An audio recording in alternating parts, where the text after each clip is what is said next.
Hi, it's Daichi. Welcome to my devlog. Over the past week or so, I've been working on a game for a game jam around the theme of time. So I started from this to this, which became this,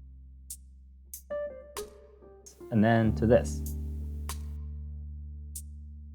It's been a whole lot of trial and error, but it's shaping up to be a pretty cool game, so I'm excited to show you the journey so far.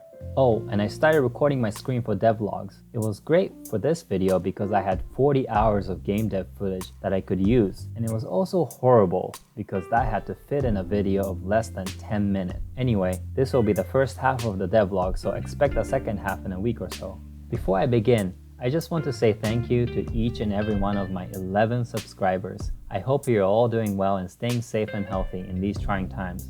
I've been pouring all my spare time into learning game dev, programming, participating in game jams, and making these YouTube videos. Oh, and getting fat from sitting all day, every day.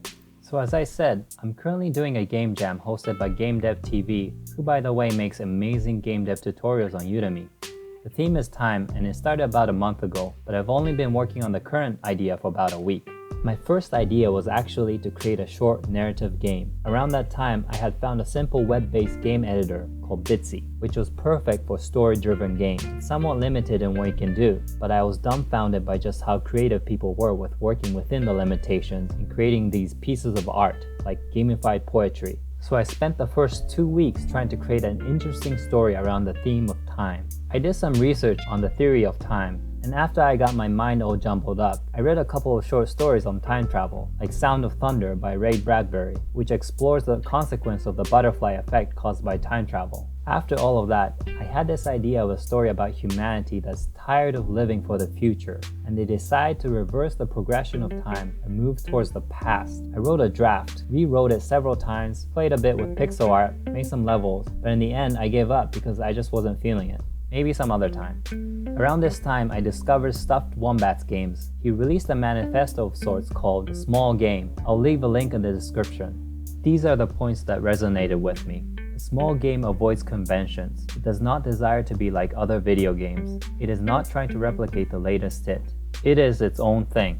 The small game wants to talk about something. It is here not only to entertain, but also to express something dear to its heart. Playing some of his games, I noticed that he excels at inventing one simple but unique mechanic and tapping into its full potential through level design, all the while building a convincing world around it. Inspired by his games, I brainstormed for a few hours, and eventually I decided to go with a simple idea, a game where the player can freeze time. Well, as it turns out, nothing in life is simple. I first played around with the idea of the player being able to freeze a certain area by clicking, but it was awkward, so I scrapped it. Then, I decided to have the entire level freeze, except the player. I achieved this by turning the rigid body type of each object to static when time is frozen. I also stored the velocity of the objects prior to being frozen, so when time is unfrozen, they would continue falling at the same rate, not from zero. I created a simple script to keep the player on a moving platform. I just had to make the player a child of the platform while in contact so they would move together. The game needed a little artistic flavor, so I drew this abomination and slapped it on the player. I also made an equally uninspired gun. Then, out of nowhere, Ezra Zanton, who saw my game on Twitter and noticed how terrible my player movement was, kindly shared his player movement package for me to test out. The script was much more sophisticated than mine. It was all set up for a really smooth player movement. Not only that, it also had a state machine, squash and stretch effects, and particle effects. I put his Twitter account in the description. Thank you, Ezra.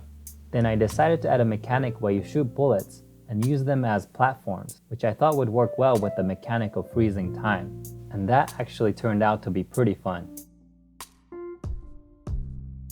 With the basic mechanics sorted out, I finally started creating a level. I wanted to create a puzzle that would make full use of the ability to stop time and surf bullets. With the level somewhat done, I felt the game seriously needed a visual overhaul. So I set up a minimal tile palette, heavily influenced by this game. I know, it's practically a copy, so I'll change the aesthetic later, I promise. Then I finished up the level. To make the level challenging, I had to limit the number of bullets, so I created a simple inventory system. Number of bullets you have appears above the player's head, and you can pick up bullets in the level. For this level, you only get one bullet. A few finishing touches, and here it is. The idea behind this level is that you have to shoot the bullet first, then freeze the time, and jump up to press the button to open the gate, then unfreeze the time without getting off the button, and freezing time again after the bullet goes beyond the gate, then get off the button and hop onto the bullet. If you mess up the order, then you wouldn't be able to reach the goal.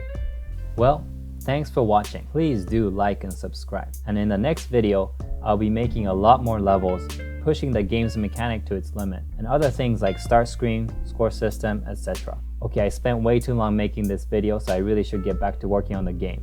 See you next time.